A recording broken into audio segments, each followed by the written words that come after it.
Welcome to the War Room, people. We are live.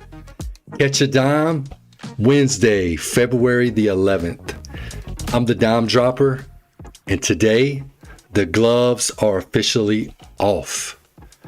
But before we drop into it, I just want to give a shout out to some of you new out there that's actually subscribed to the family. As I'm looking through the list of that family, some of the shout outs I want to give to is, hey, Ethan, I see you. Stephen Benz, I see you. Yeah, welcome to the family. I also see, Diana Rose, welcome to the family. Gen X CPA, I see you. Welcome to the family. It's got one more. We got one more. How about Teddy Evert? Welcome to the family. I am glad that you all are here. We're going to get right into it. We're going to mix it up. Again, gloves are off. So, family, did you hear what Sophie Cunningham just said on her podcast? She called this league the laughing stock of sports. This is coming straight from Sophie. Big news, big statement. She's been all over the place, all over social media. She's calling out all the owners who just won't invest. She's calling out the slow walking. And check it out. She's right. She said she's talking to the people in the NBA and, to go a little bit further, the NHL. And you know what they're asking her? They're asking her, why aren't you guys using what we already built? Put it in the chat, people. On a scale of 1 to 10, how much do you blame the commissioner for this mess? 1, it's not her fault. Or 10, she needs to go. Like, let me see those numbers, family. We are 3 months from tip-off. We have no CBA. And Monday's meeting, as I mentioned in the last live session in New York City, NYC, it was a disaster. The league showed up with 0 new proposals. They're running out the clock and the players are done playing nice. As you can see, Sophie's not having it. She's speaking out all across different social media platforms. She called it a laughing stock. Again, this is her passion. This is her job. This is what she likes to do, but she's not having it no more. So if you're ready for the raw truth, drop those dimes in the chat and let's get right into it.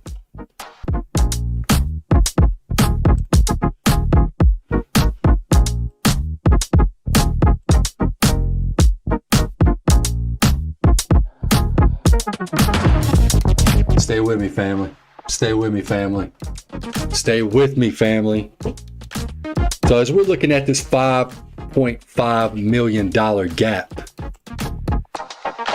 one of the things that we want to talk about here is look at the middle column, or not only the middle column with all the arrows pointing to the right, but look at what the league says about this $5 million. Like, it's a huge jump. But the players are saying that's peanuts compared to a $2.2 billion TV deal. And now with these new players coming in the WNBA, a lot of recognition. They're all over these social media platforms. They're having those conversations. They're being put on the spotlight. A lot of people are really wanting to watch the WNBA. It's live action, it's fast paced, and buckets are dropping everywhere. You heard it from the Dime Dropper. They want the cap double what the league is offering. So that's that 5.5 million gap per team. So as you're looking at these numbers, family, this is a war between the league and the players who bring them in the money. The league thinks that they're being generous with the $5 million cap, as you see here, but that's a $1.3 million base, which ends up being the max. So, but the union, they're looking at the $2.2 billion media deal and saying, hey, like, where is our piece? They want a $10.5 million cap. So the league's offer to the floor, this is the players' demand. This is what they're demanding because this is the value that they're bringing to the WNBA today, right now in 2026, and it's getting real. The league wants to pay from the net.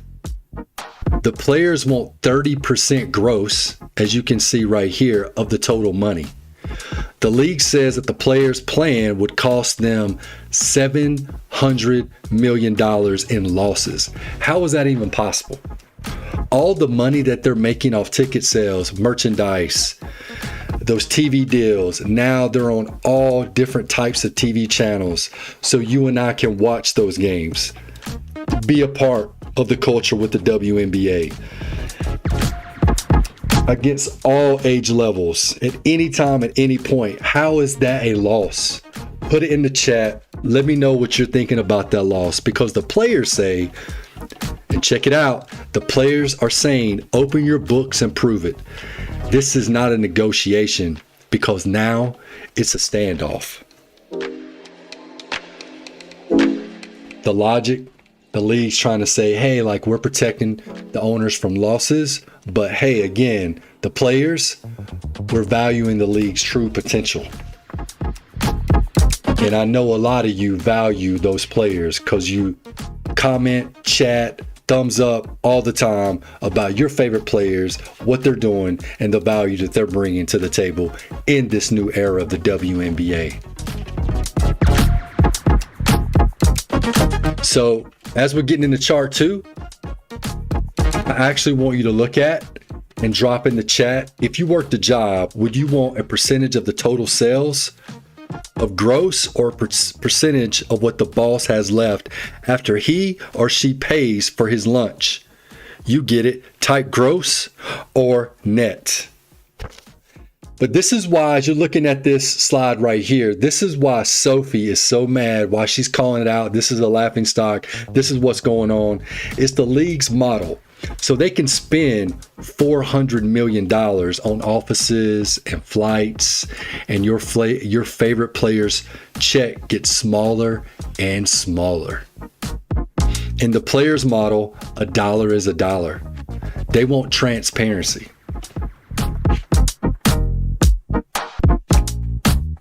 So the league's net model, as you can see here, this 70%, they pay players from what's left after they pay for their, again, flights, offices, and marketing.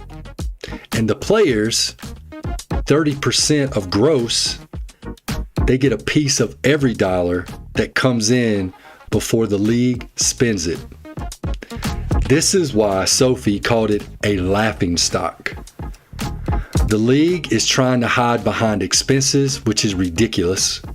If the league spends $400 million on fancy offices, why do they need fancy offices? You and I are not going to see them. They're not going to show them on TV. All we care about seeing is the players get down and dirty on the court and do what they do, sweat, blood, and tears with that passion they got to drop the dimes, just like the dime dropper here on the crossover, to mix it up, pass it around, lay it up. You know where I'm going with this. If the league does spend that $400 million on fancy offices, the players, again, those checks just get smaller under the league's plan. Under the players' plan, a dollar is a dollar, and they want transparency. Again, one more time, in the chat, if you worked a job, would you want a percentage of the total sales, gross, or percentage of what the boss has left after he pays for his or her lunch? Net. Type gross or net in the chat. This is ridiculous. Do the calculations. The league's offer and the logic is crazy. Players have a voice because the players are the ones putting the work in, not the ones with the suit and tie. Yeah, they close the deals on the TV deals, but the TV deals come to the table because the players are doing what they're supposed to do in this league. Matter of fact, Would you like for me to find a specific NBA media deal number so you can show exactly how much of that 2.2 billion pot is being hidden from the WNBA players? Let me know in the chat, family.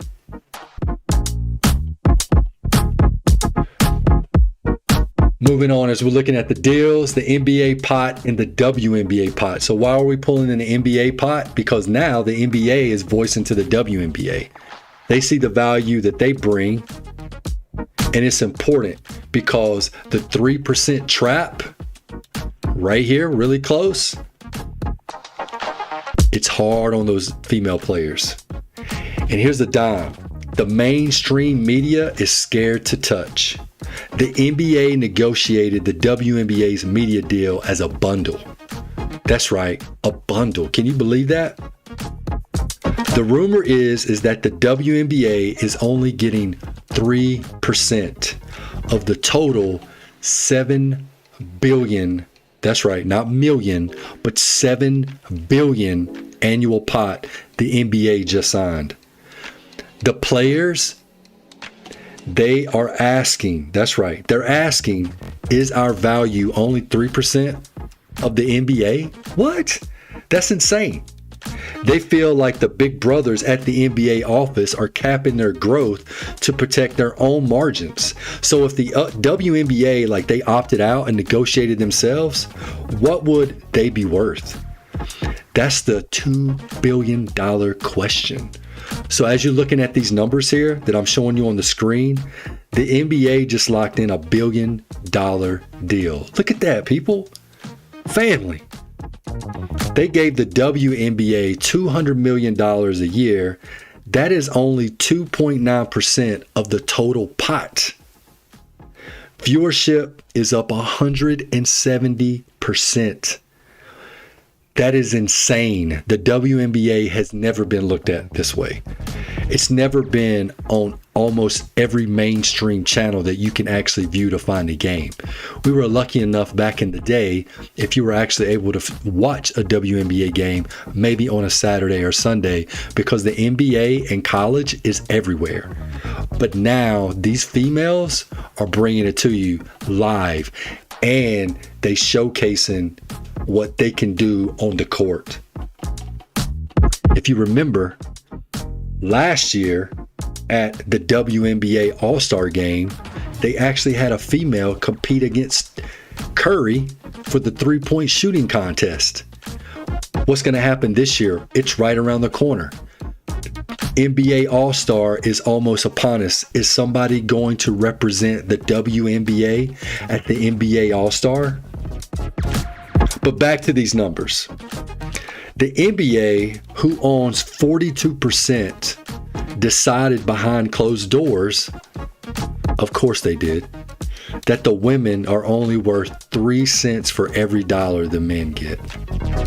They aren't just a big brother. They are the gatekeepers holding the bag shut. So look at that last column. You see that last column over here as we're looking at it. The NBA negotiated a $76 billion, dollar deal, and they only gave the WNBA 2.9% of that money, which is insane. Again, with the WNBA viewership growing 170% from last year, the ratings are hitting NBA levels at some or on some nights. But the NBA decided, again, behind closed doors, that the women only worth 3 cents to every dollar the men get. And this is why the players are furious. This is why, if they're not careful, there's going to be a shutout, closeout as we're going into the WNBA season. And I want to show you something that's really important as it's taking place right now with CBA talks as well. They didn't get into the open market, but the NBA did set their price for them. I'm going to switch it up here, family. It's really important that we're looking at all aspects. Favorite player of mine, Kelsey Mitchell. A few of you asked for Kelsey Mitchell, wanted to know a little bit about her with the Indiana Fever. We know she got into some hiccups last year with being hurt. ankle, etc. But Fever fans, stay with me. Kelsey Mitchell just said on the Rachel Unfiltered podcast, having a good team effing matters. She spent 7 years in the dark ages in Indy, and now she's finally got Caitlin and AB. Come on. The drama, and it's the only drama, is that Kelsey is now a free agent. Being a free agent, the union is telling the stars, do not sign. Do not sign. You heard it here first. This is what they're telling him, because if she signs today, she's capped, meaning no more growth to what she could potentially be being paid, especially now with players speaking up. But if she waits for that $10.5 million cap, her value jumps to $2.1 million. So Kelsey said, being loyal has a cost. So will the Fever pay the cost to keep the big three? Chat. Put in the chat, if you're a Fever GM, do you give Kelsey the $2 million bag immediately? Type pay her or let her walk. Come on, family. Let me know in the chat. This is huge. This is huge. Now, as we're talking about the season in itself, one of the key components to the WNBA season is that, of course, we still got some weeks away before we hit the preseason and before it really gets toned up. But right now, the most important thing is there's an unrivaled in the off-season leverage. This is today, people. This is today. Preseason doesn't start till April the 25th, and then regular season starts a few days or like a week or so after. But here, while the WNBA is stuck, Unrivaled is flying. These are one-on-one matches happening today in a tournament as we're looking at this. Check it out, people. This is real. They just expanded to 8 teams and added a 4th night of TV on TNT. So you can see what we're talking about, even though the high-flying mighty ones in the office with the suits and ties and have the fancy offices saying, hey, give us the big TV deals. The women of the WNBA actually putting sport and blood to the game are the ones pulling in the TV deals. They're actually putting their teams, their franchises on the block to be watched and looked at for what they bring to the table. The Unrivaled is player owned. Did you know that, family? It's player owned. That's amazing. But if the WNBA doesn't have a deal by April 25th, which is that preseason date that I'm speaking of, these stars already have equity in a league that's actually paying them real dollars, real funds. You can see it right here. It's an unrivaled league.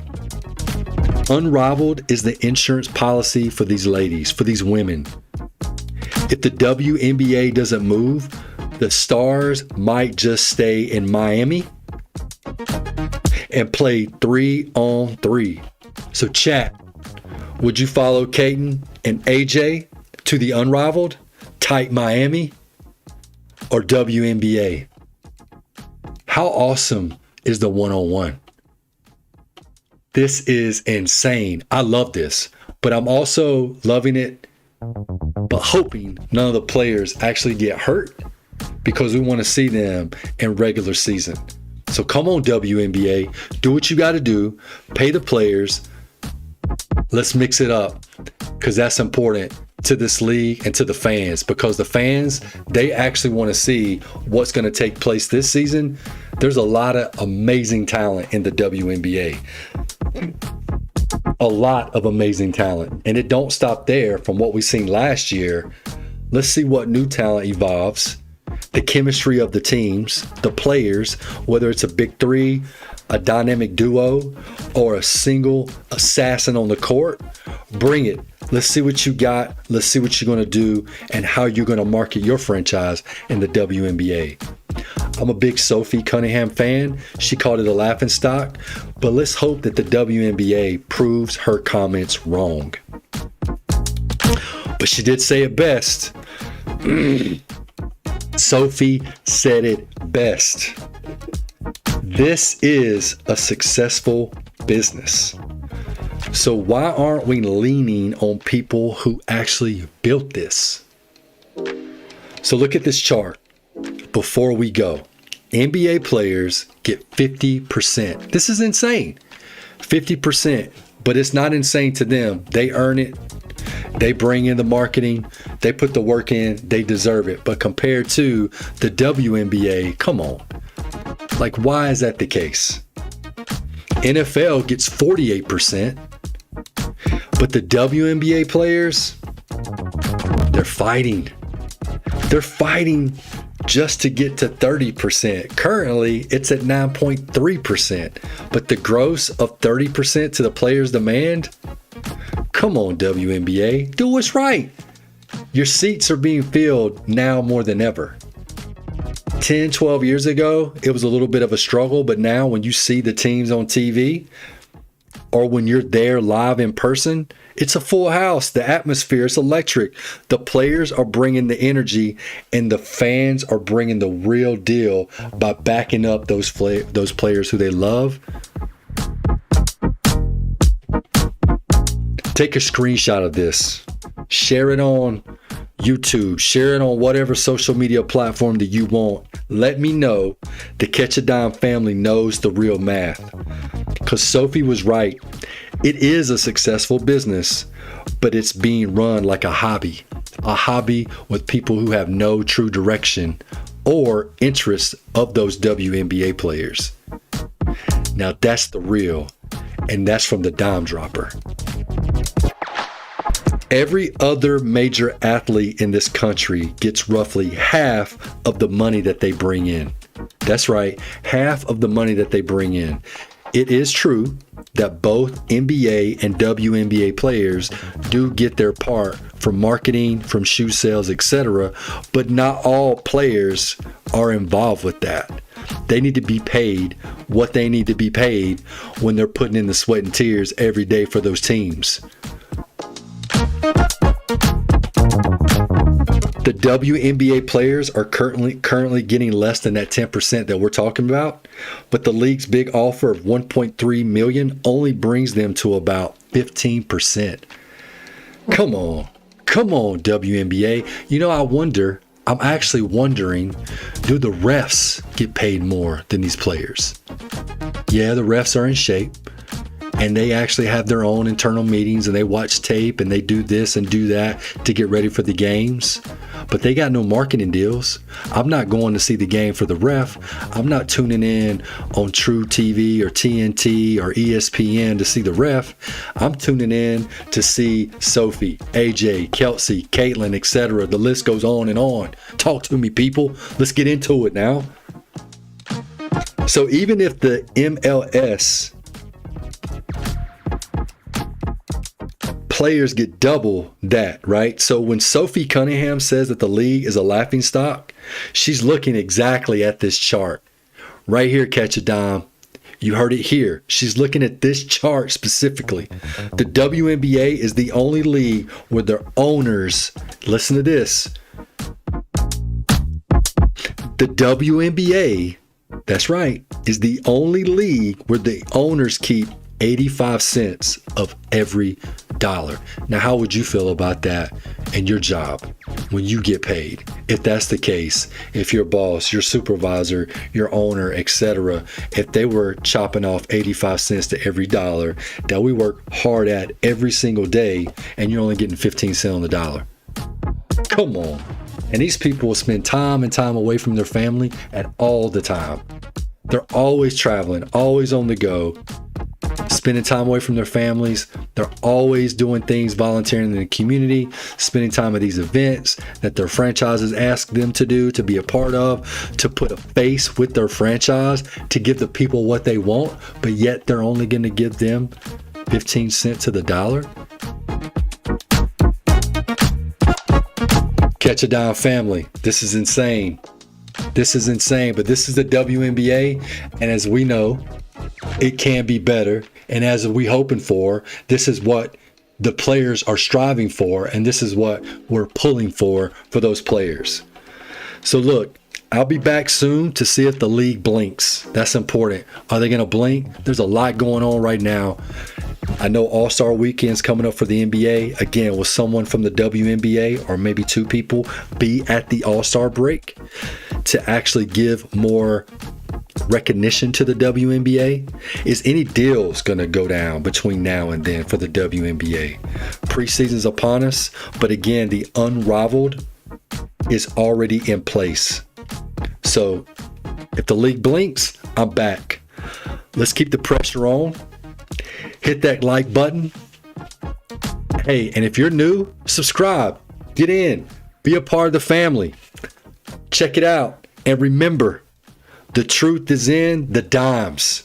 The dime dropper is out.